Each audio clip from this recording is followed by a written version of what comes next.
Assalamualaikum warahmatullahi wabarakatuh. Pada kesempatan kali ini, saya akan membuat video tentang materi modulasi dalam telekomunikasi.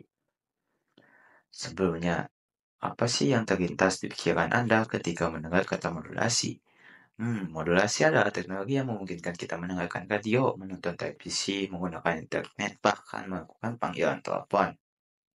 Mari kita, sebelumnya kita mah kit, sebelumnya izin memperkenalkan diri, nama saya Muhammad Rizky Ansar dengan NIM 2304522.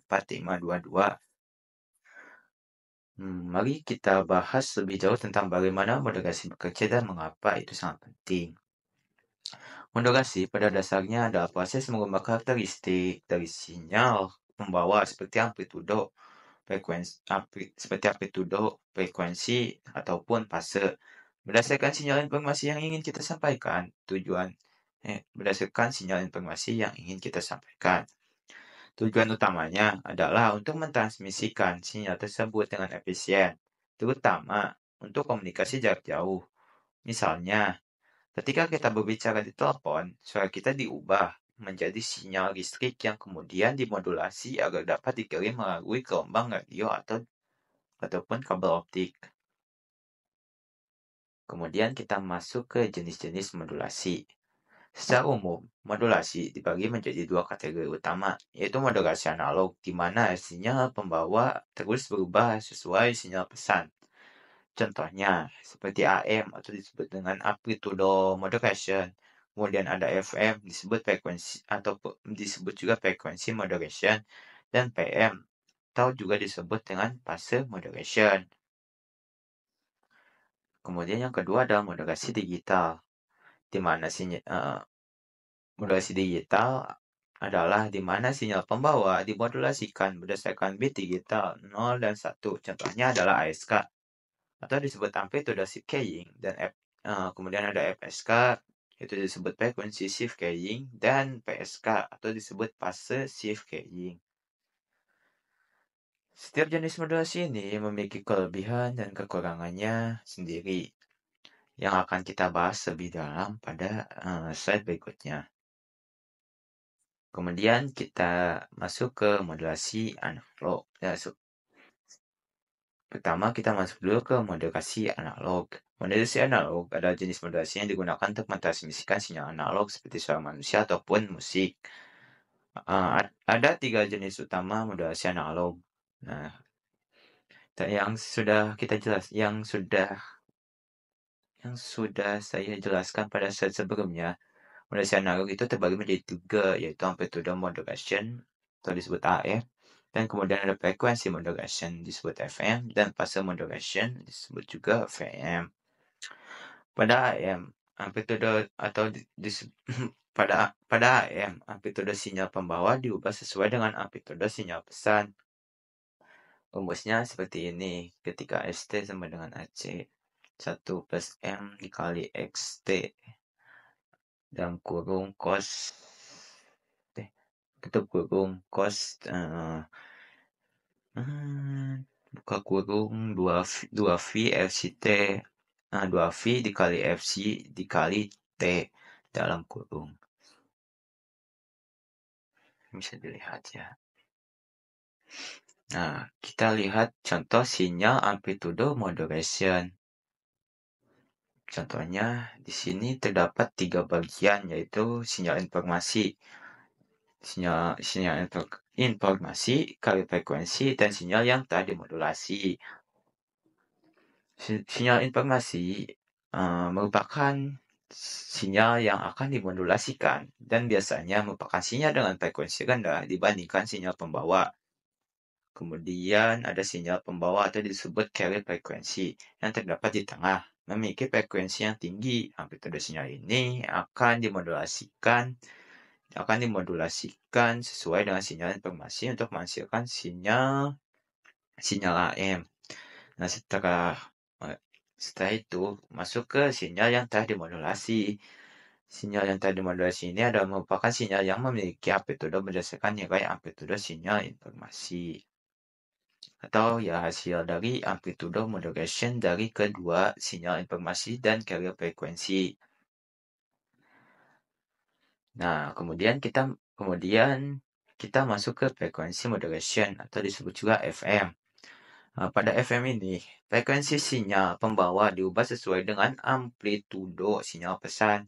Ini biasanya digunakan pada radio FM yang memberikan kualitas yang jernih. Kualitas yang ini biasanya digunakan pada radio FM yang memberikan kualitas suara yang lebih jernih. Frekuensi modulation pun memiliki rumusnya tersendiri yang bisa dilihat pada slide ini. Kita masuk ke contoh-contoh gambar yang ada di MATLAB pada frekuensi modulation atau grafik pada MATLAB, hasil grafik pada MATLAB. Terdapat 3 bagian juga sama dengan amplitude modulation. Pada bagian pertama yaitu sinyal informasi yang sudah disebutkan tadi, yaitu merupakan sinyal yang akan dimodulasikan dan biasanya merupakan sinyal dengan frekuensi rendah dibandingkan sinyal pembawa. Kemudian ada carrier-nya atau juga disebut dengan sinyal pembawa yang terdapat di tengah memiliki frekuensi yang tinggi. Amplitude sinyal ini akan dimodulasikan sesuai dengan sinyal informasi untuk menghasilkan sinyal FM. Setelah itu, maka akan menjadi FM modulation sinyal yang merupakan sinyal yang memiliki amplitude berdasarkan nilai amplitude sinyal informasi. Nah, mungkin kita lanjut lagi ke fase modulation atau disebut dengan VM. Fase sinyal ini disebut dengan fase sinyal pembawa yang diubah sesuai sinyal pesan. PM sering digunakan pada komunikasi satelit. Dan di sini pun ada rumusnya tersendiri, yaitu seperti pada slide ini. Nah, kemudian kita masuk ke modulasi digital yang digunakan untuk mentransmisikan data dalam bentuk digital. Modulasi ini sangat penting dalam teknologi seperti Wi-Fi, 4G, dan 5G. Berikut beberapa jenis modulasi digital. Sudah dijelaskan pada slide sebelumnya, modulasi digital itu terbagi menjadi 3, yaitu amplitude shift carrying ASK, adapun frekuensi shift carrying FSK, dan adapun fase shift carrying PSK.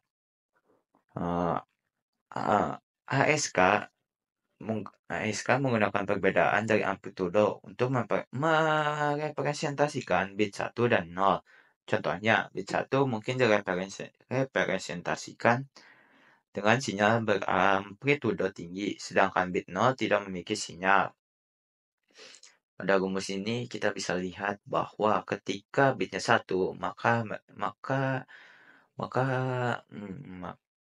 bit tersebut memiliki sinyal, sedangkan ketika bitnya 0, maka sinyalnya pun 0 atau tidak ada. Bisa dilihat dengan jelas pada contoh gambar ini. Pada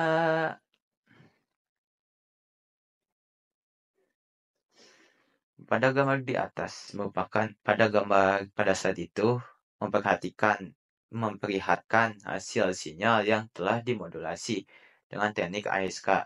Bentuk sinyal ASK yang dihasilkan mengikuti data yang dihasilkan mengikuti data biner yang digunakan, dan di mana sinyal memiliki amplitudo yang tinggi saat tetap bernilai 1 dan amplitudo yang rendah ketika data biner tersebut bernilai 0. Nah, kemudian kita masuk ke frekuensi shift carrying atau juga disebut FSK. Pada gambar ini, sebelumnya, FSK menggunakan perbedaan frekuensi untuk mempresentasikan data digital. Misalnya, bit 1 diwakili oleh frekuensi tinggi, sedangkan bit 0 diwakili oleh frekuensi rendah. Terlihat pada rumus ini. Ketika bitnya 1, maka frekuensinya yaitu 1 itu kayak frekuensi yang lebih besar. Sedangkan ketika bitnya 0, maka frekuensinya pun akan mengecil. Atau emang bit 1 itu memiliki frekuensi yang tinggi sinyalnya. Sedangkan bit 0 memiliki frekuensi yang rendah. Nah, kita bisa lihat pada contoh ini, bisa dilihat pada contoh ini atau grafik yang sudah dihasilkan pada MATLAB yang menunjukkan sinyal data biner sebelumnya dimodulasi, sinyal biner ditampilkan dalam bentuk gelombang persegi, di mana nilai tingginya yaitu 1 dan rendahnya adalah 0. Tingginya 1 dan rendahnya 0. Sinyal pada bagian pertama ini, sinyal belum mengalami perubahan frekuensi dan fase. Kemudian masuk kepada gambar selanjutnya, pada bagian selanjutnya, ya, menunjukkan sinyal pembawa atau carrier. Pada tahap tersebut, dua frekuensi carrier atau pembawa ditampilkan, yaitu untuk FC1 dan FC2. Frekuensi ini digunakan dalam modulasi untuk mewakili nilai-nilai biner atau 0 dan 1. Dalam modulasi FSK, misalnya, satu frekuensi digunakan untuk mewakili nilai biner 0 dan frekuensi lainnya untuk nilai biner 1. Nah, di sini carrier FC1-nya yaitu 100 Hz dan untuk carrier FC2-nya yaitu 1500 Hz. Terlihat bahwa ketika frekuensinya bernilai 1, maka akan mengambilnya 1500 Hz. Dan untuk untuk bit 0, maka akan mengambilnya frekuensi FC1 yaitu yang 1 Hz. Nah, ketika dimodulasikan, maka ketika bitnya 0 di sini 0 nih. 0 sampai 0,1 di sini. Nah, itu kan hasilnya 0, bitnya 0. Untuk frekuensinya juga mengambil FC1 yang 1 Hz. Sedangkan untuk bit 1, maka akan otomatis mengambil FC2 yaitu 1500 Hz yang memiliki frekuensi yang lebih tinggi. Dan seperti itu. Kita masuk ke fase shift keying atau disebut PSK. PSK mengubah fase sinyal pembawa untuk merepresentasikan bit data. Contohnya, ketika bitnya 0 memiliki fase awalnya 0 derajat, dan sedangkan bit 1 memiliki fase awalnya 180 derajat. Nah, di dalam slide tersebut terdapat rumus, yaitu rumusnya bisa dilihat pada kolom hitam ini.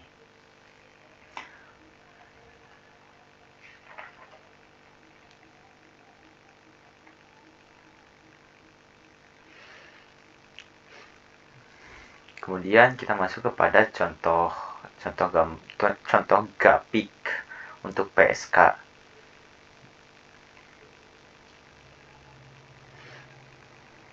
Mungkin pada grafik ini menampilkan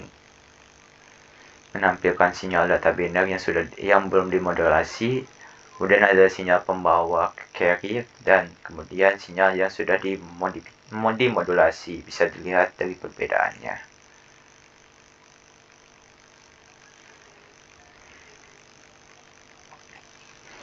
Nah, kemudian kita masuk ke contoh penggunaan modulasi. Modulasi sangat penting dalam berbagai teknologi komunikasi. Ada beberapa contoh penggunaannya, yaitu AM atau FM radio. Modulasi ini menggunakan modulasi analog, digunakan untuk mentransmisikan suara. AM untuk jangkauan yang lebih luas, sedangkan FM untuk kualitas suara yang lebih jernih. Kemudian WiFi dan 4G, atau 5G yang digunakan untuk yang menggunakan modulasi digital seperti PSK dan QM untuk efisiensi data. Kemudian ada televisi digital atau disebut modulasi CAM atau untuk menggunakan modulasi CAM untuk mentransmisikan gambar dan suara berkualitas tinggi. Jadi bisa kita lihat bahwa tanpa modulasi banyak teknologi yang kita gunakan sehari-hari tidak akan bisa berfungsi.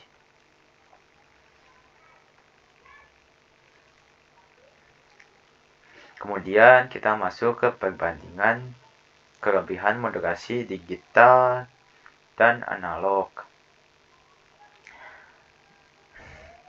Seperti yang kita tahu, kedua jenis modulasi ini memiliki keunggulannya masing-masing, tergantung pada kebutuhan dan teknologi yang digunakan.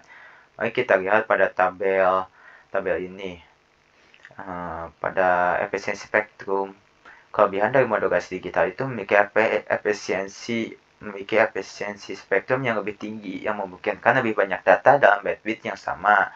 Sedangkan untuk kelebihan modulasi analog tidak memerlukan bandwidth tambahan untuk sinyal carrier ataupun informasi tambahan. Kemudian masuk ketahanan terhadap noise. Salah satu keunggulan terbesar modulasi digital adalah ketahanan terhadap gangguan noise. Bahkan jika terjadi interferensi, data digital masih bisa dikoreksi. Sebaliknya, modulasi analog lebih rentan terhadap noise meskipun sistemnya lebih sederhana dan cocok untuk perangkat yang tidak terlalu kompleks.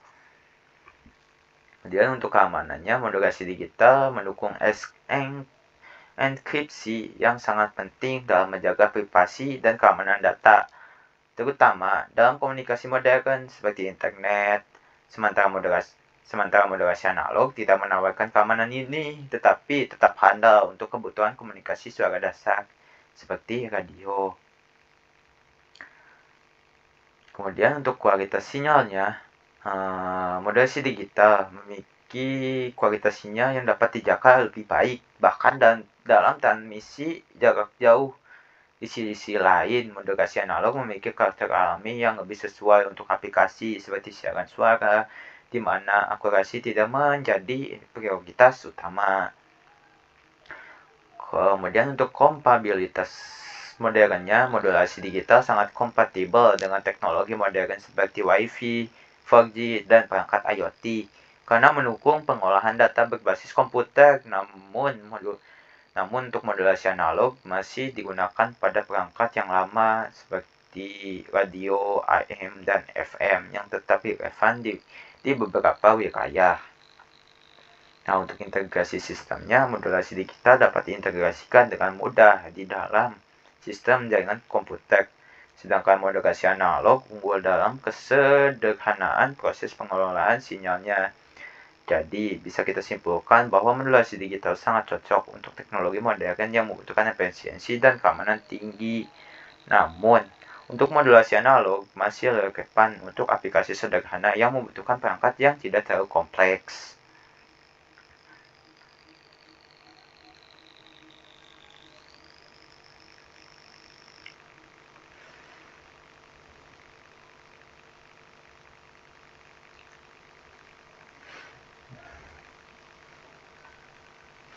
Nah, di sini ada tantangan dan solusi dalam modulasi.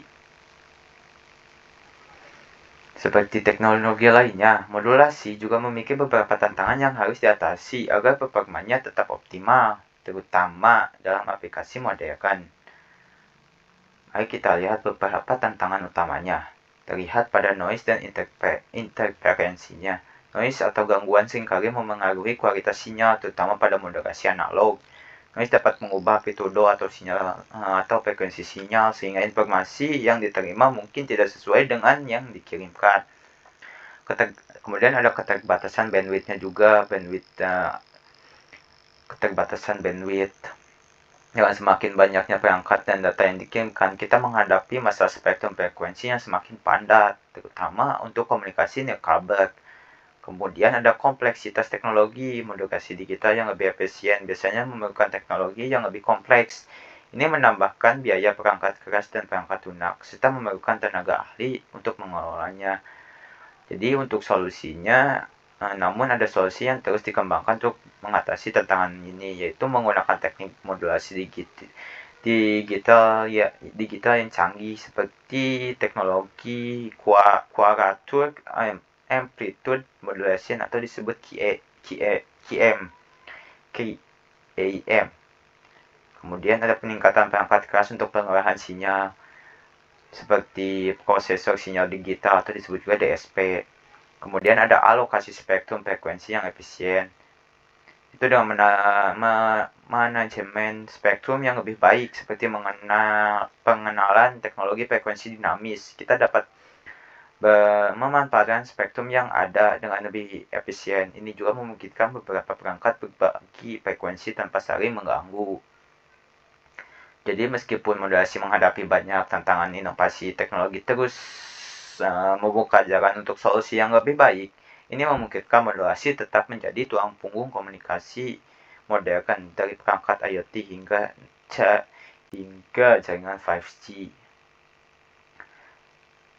Nah, kita masuk ke modulasi di era teknologi masa depan.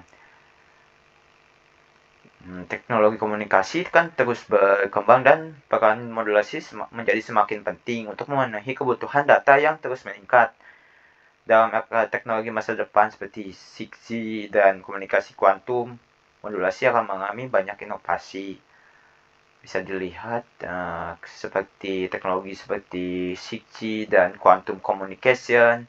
Kemudian ada pun modulasi canggih seperti terahertz modulation untuk spektrum yang lebih tinggi, dan ada integrasi AI untuk pengolahan sinyal yang lebih pintar. Mungkin dari saya cukup. Mohon maaf atas salah penyampaian atau salah kata. Wassalamualaikum warahmatullahi wabarakatuh.